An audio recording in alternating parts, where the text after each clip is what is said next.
day, everyone. I'm here to read the Module 3, The Practice of Language Assessment. Building Quality System for Language Assessment. When we say that any product or a service is of good quality, we generally mean that it is consistently lives up to what we expect. For many people, a good quality car is safe and comfortable and always starts when we want it to. A good quality hotel has clean, quiet, and comfortable rooms with equipment that works well and staff who responds promptly and politely when we have a request.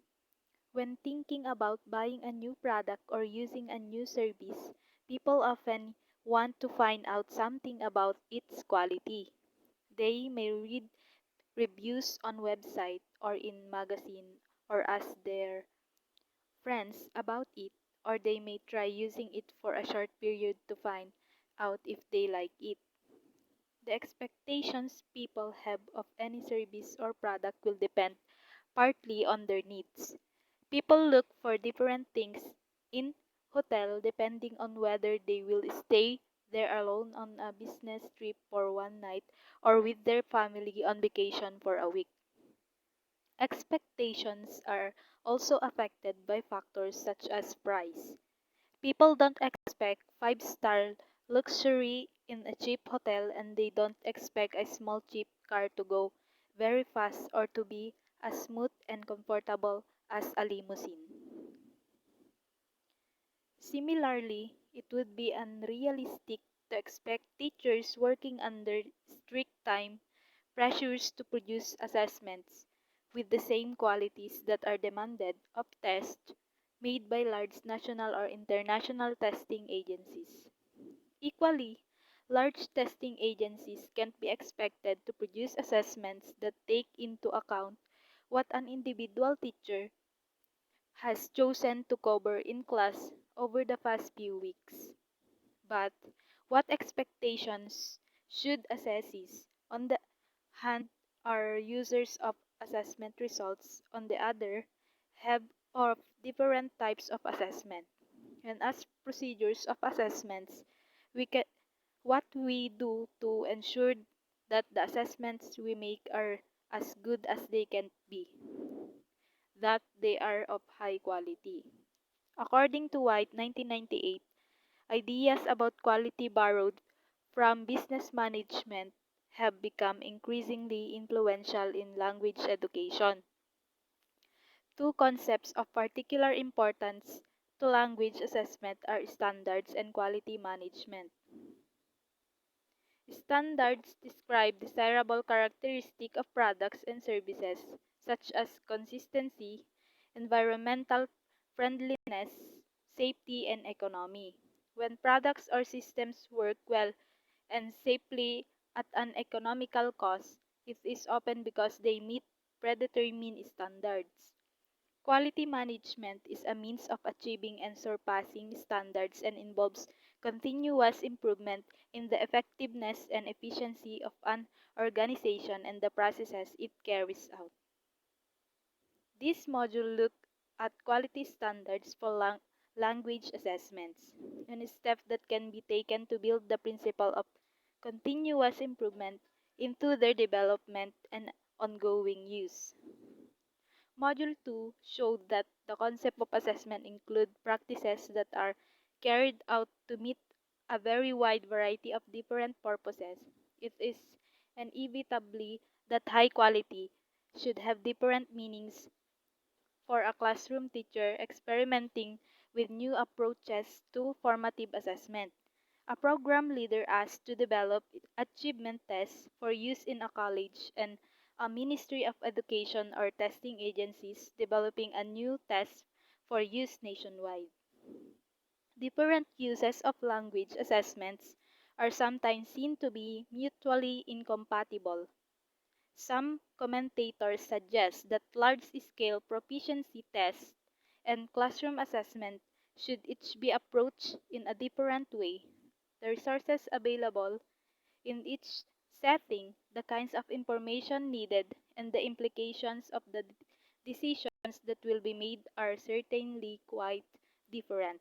On the other hand, assessments of all kinds are about obtaining good quality evidence of assessee's knowledge, skills, or abilities.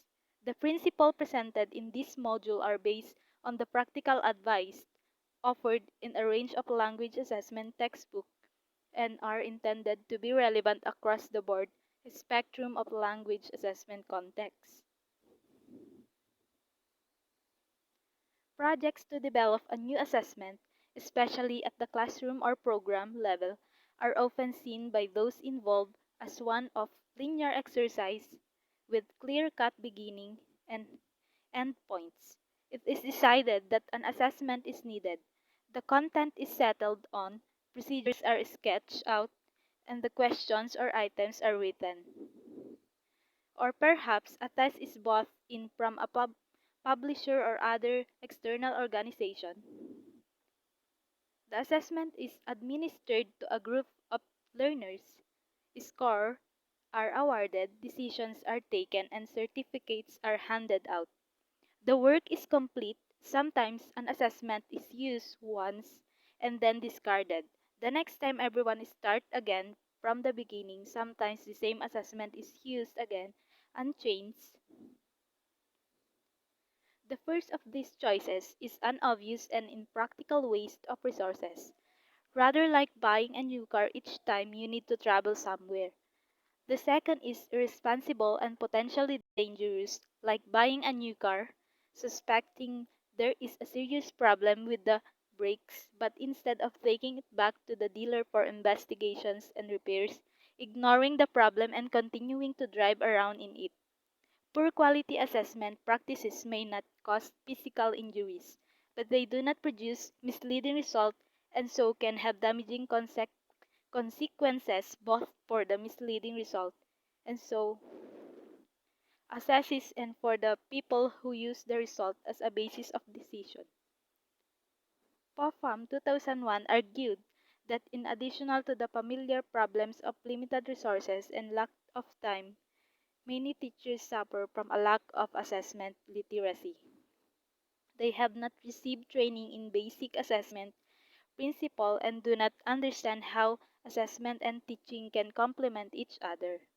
Cunningham 2009 cited a number of shortcomings in teacher-made language assessments that could result from this lack of assessment literacy.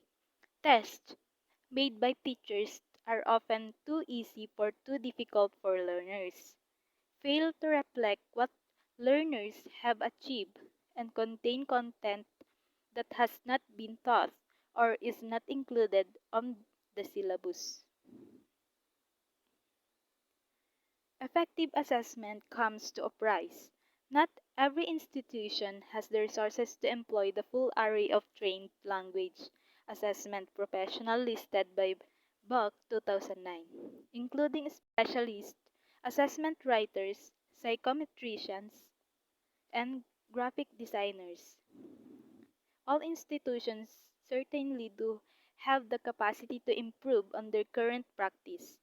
Fortunately, acknowledging a few basic principles can help to develop assessment literacy and improve the quality of practice.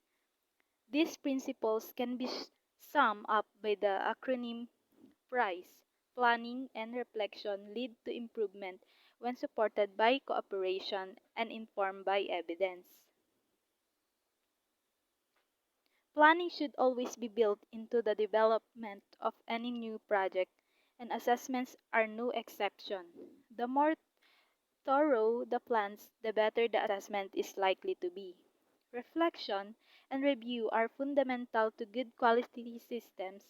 The effectiveness of planned and current materials and practices in the fulfilling their purpose should constantly be questioned and evaluated. Improvement on current materials and practices is always possible and should be the constant aim of any assessment system. Reflection is directed toward making improvements. Cooperation and teamwork are essential to the development of a good assessment materials and practices. Shared ideas and shared criticisms aid reflection, and informed improvement. Evidence is the basis for good decision making.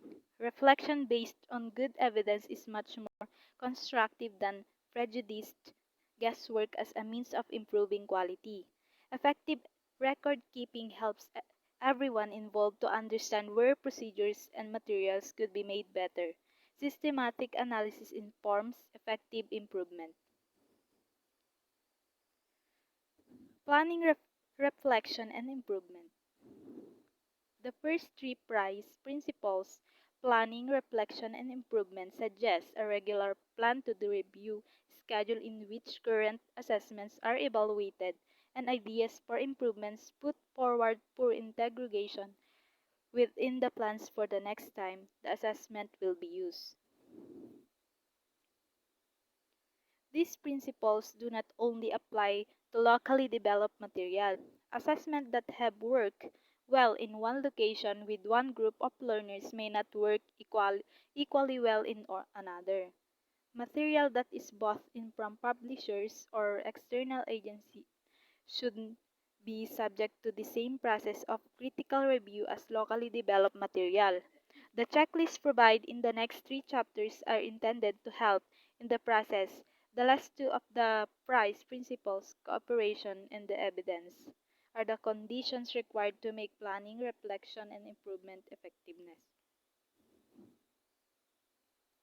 Cooperation, one cause of poor assessment practices, is a mistaken belief that individual expertise or experience can guarantee quality.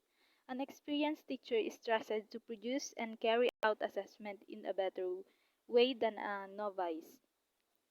An expert is assessment is assumed to given and he produce better material than a teacher with no specialist training.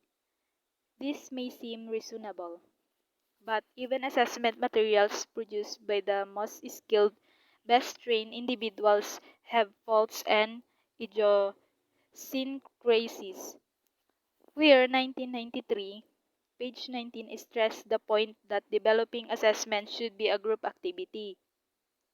Individuals acting alone are very unlikely to be able to plan, design, and put in practice a really effective assessment system.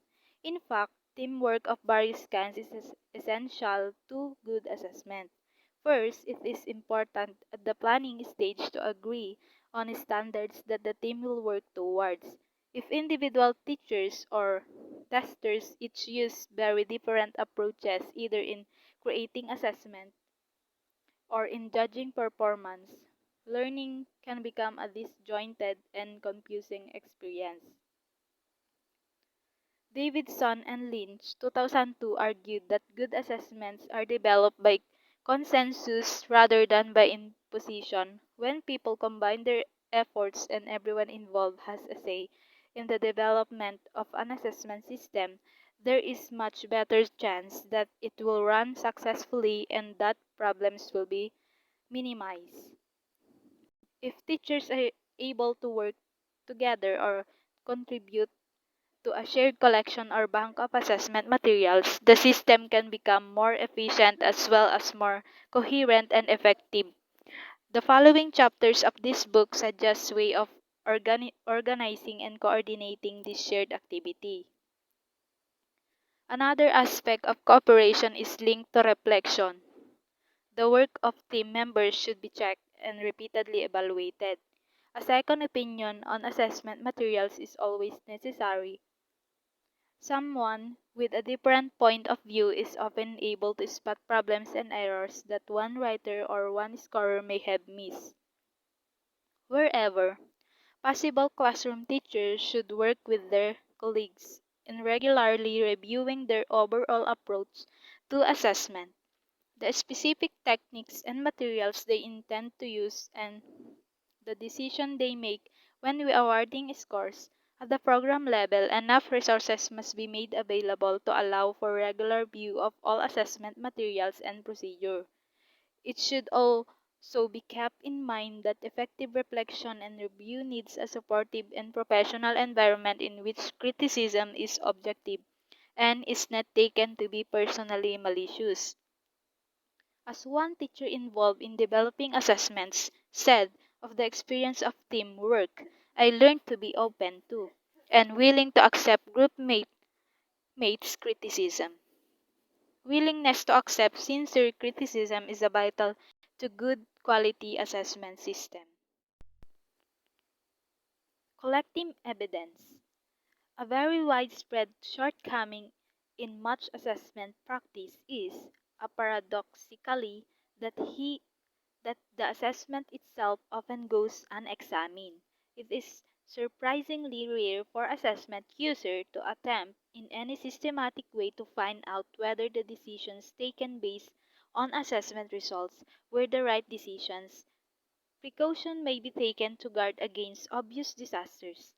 Questions that are all too difficult for the students, test papers getting lost or stolen, recording equipment breaking down, but few people or institutions seriously try to answer the important questions of whether the assessment has really provided information that is as comprehensive and useful as it could be, and whether things might be done better next time. Were language learners really placed into the most appropriate classes on the basis of a placement test? Were insights from self assessment used effectively to improve learning? Following a university entrance test, were the best suited people accepted onto the course?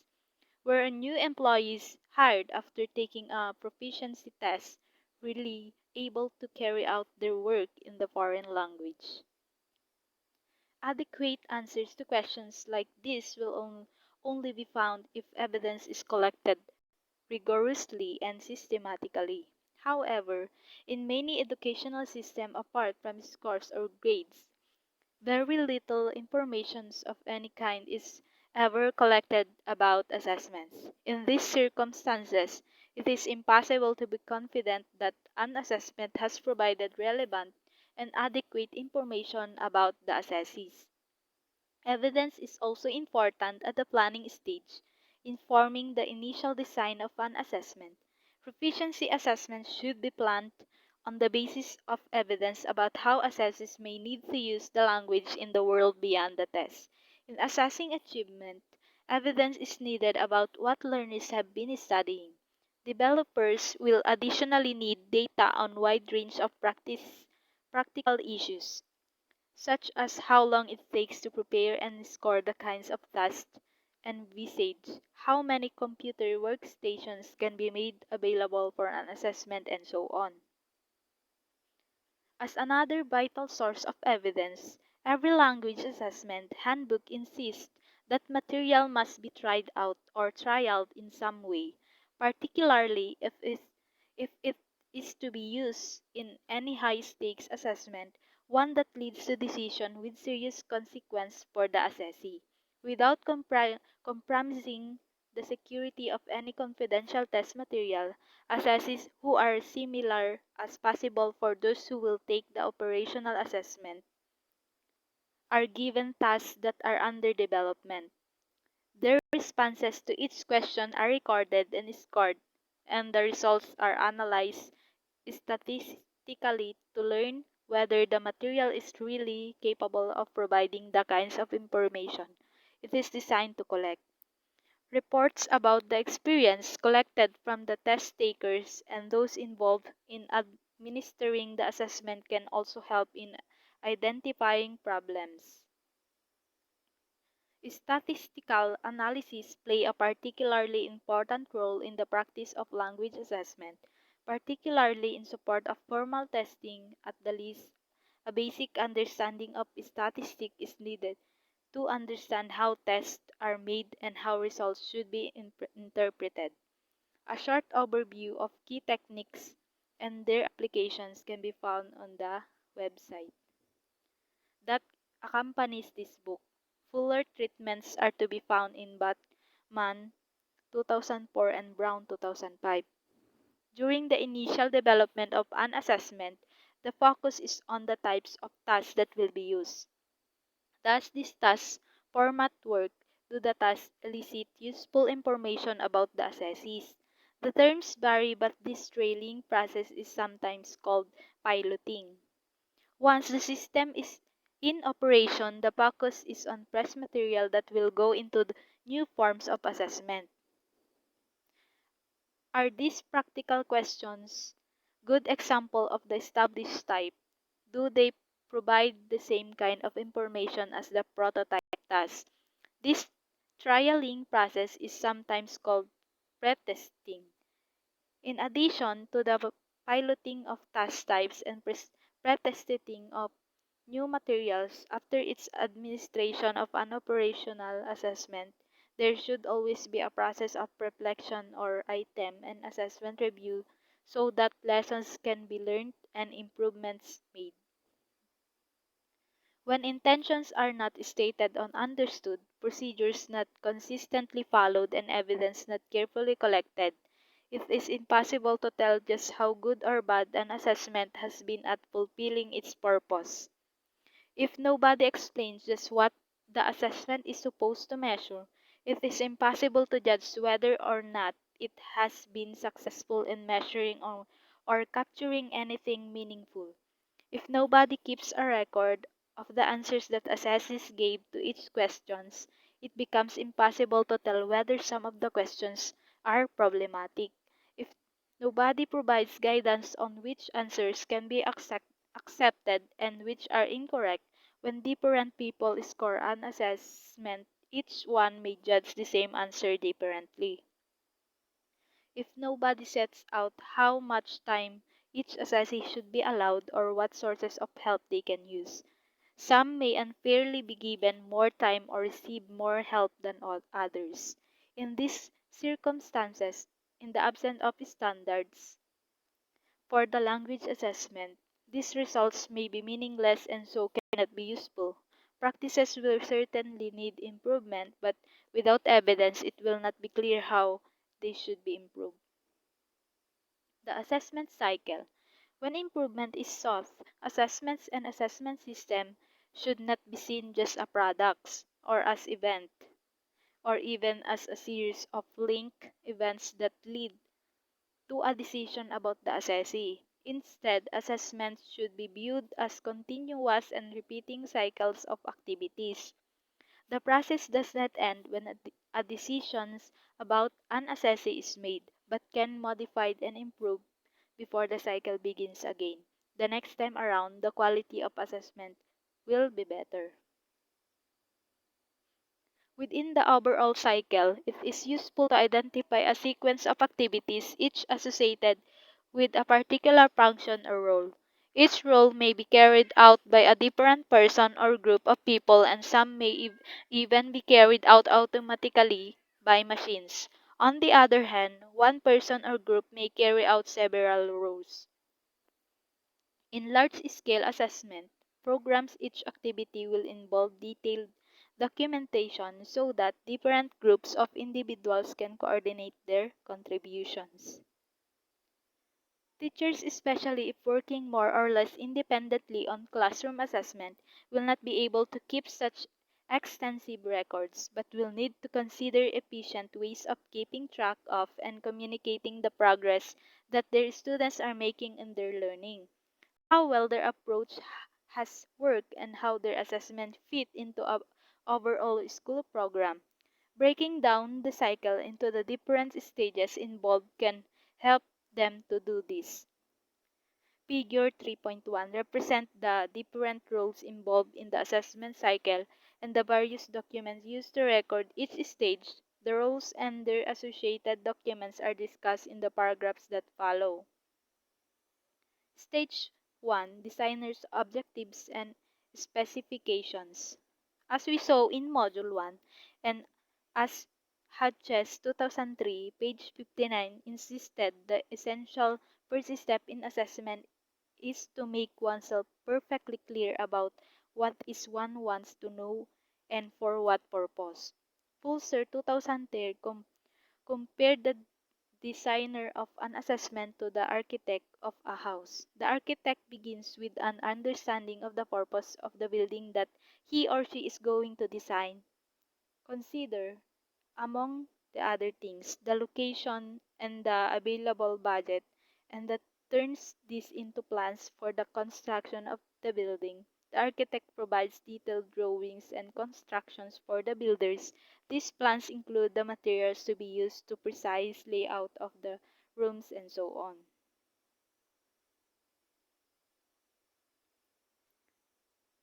Just as the architect needs to know before beginning the design whether the building is intended as a family home or as shopping center, the designers of an assessment need to be clear about the decisions. The assessment is intended to inform many assessment projects fail before they begin because too little attention is given what the people who will use the results to make decisions. The assessment user really need to know about the assessees. Often at the outset, the users themselves may not be very clear about what kinds of information they really need. This reinforces the need for cooperation. The designers of the assessment will need to consult closely with the users and to be sure that they build a shared understanding of the intended purpose. From the outset, as a part of the planning process, it is necessary to decide who will be involved in each stage of delivery and administrations and to take account of their views in developing the assessment.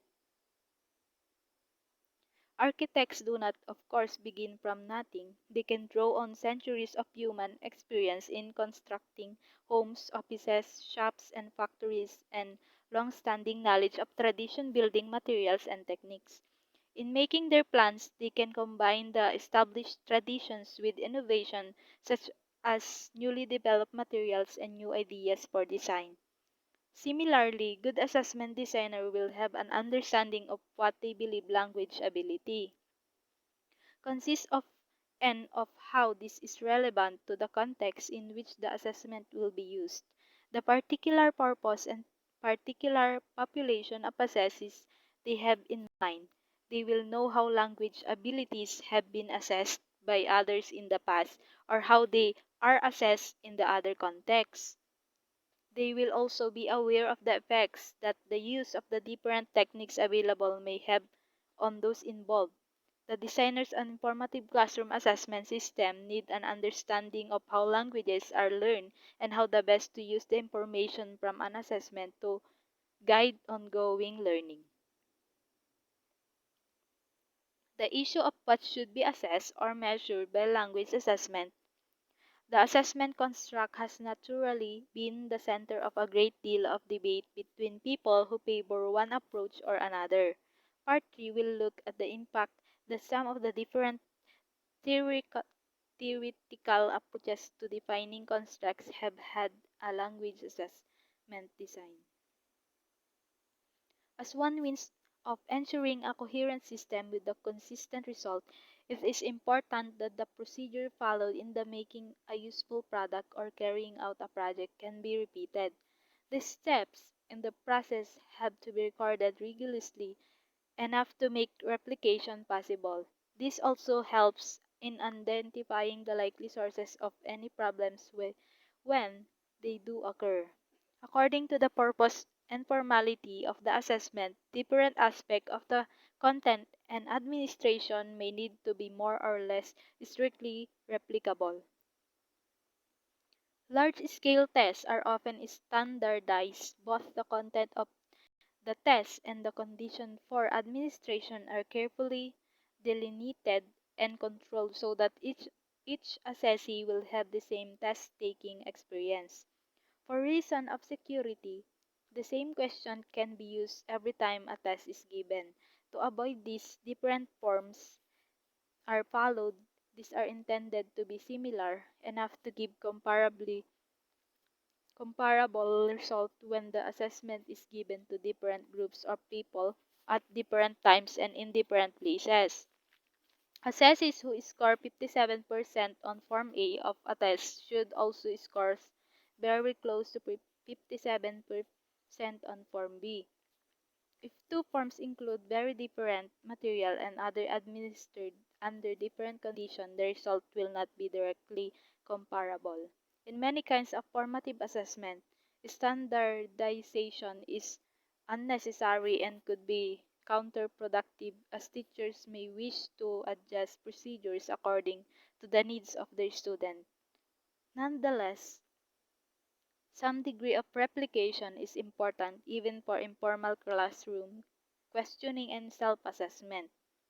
The successful use of formative assessment depends on embedding regular procedures in the classroom. Teachers need to have a consistent approach to questioning and feedback so that students become familiar with the techniques and understand how they benefit from them. Learners need to be trained to follow set processes if they are going to be effective at self and peer assessment. The descriptive reporting of results need to be carried out consistently so that users can develop a clear understanding of their meaning. Specifications: the key document that communicates standards and guides how an assessment is to be produced, administered, and replicated is known as the specifications. The specifications set out the plan for collecting observable evidence that will inform judgments about how much knowledge, skills, or ability a learner has, connecting theoretically understanding of language with the decision that the users will make about the assessees. Specification typically include three elements: a design statement, an assessment blueprint, and task specification. The design statement. When considering the design of a new assessment or of an approach to assessment which a school curriculum, it is important for those involved to begin by considering, discussing, and collectively answering some fundamental questions. The purpose of the assessment, what decision needs to be taken, who should take the decision, what effects will these decisions have on the assessees and on others, who will be involved in developing the assessment. In addition to the decision makers and assessment, who else has an interest or stake in the assessment? How will their views be taken into account? Who will take the assessment? Who will be the assessees? If some assessment have special requirements, how will this be met? How will any adaptation affect the decision? What aspect of language are relevant to the decision? How are these aspects of language believed to connect to the decision? How much information about the assessee's knowledge, skills, or abilities will be needed to support the decision? Is an assessment the only way to obtain relevant information? What other sources might be used? Is another suitable assessment already available? Is an assessment the most efficient way to obtain the relevant information? Could other sources be used to supplement the assessment? In classroom assessment, should be focus be on the whole class or on groups of students or pairs of students or individuals? Will all students be assessed or only a subset? What is the best way to report the result so that they are as helpful as possible to users? What effects is the implementation of the assessment intended to have on teaching and learning? What unintended negative effects might it have, and what will be done to prevent these? Large-scale assessment programs will document the answer to questions such as this in the form of what Bachman and Palmer, 2010, page 143, called a design statement, and Fulcher and Davidson, 2009, page 123, called a statement of test purpose. The design statement usually comes at the beginning of the specification and sets out the designer's understanding of the purpose by the assessment. The decision to be made, stakeholders affected by the decision, and individuals responsible for making the decisions. It provides a definition of the assessment, construct a description of the assessees, and an explanation of why the approach adopted by the designers is appropriate. Classroom teachers will not need to publish a design statement for each assessment they use in class, but they will nonetheless need to have a clear understanding of the theoretical justification for the content. What theories of language and proficiency underpin the test and why the test is the way it is. And this is as true for the other forms of assessment as it is for tests.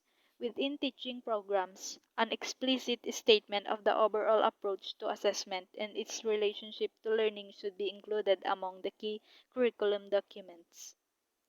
Blueprint, just and the builders need detailed plans or blueprints in order to construct a building.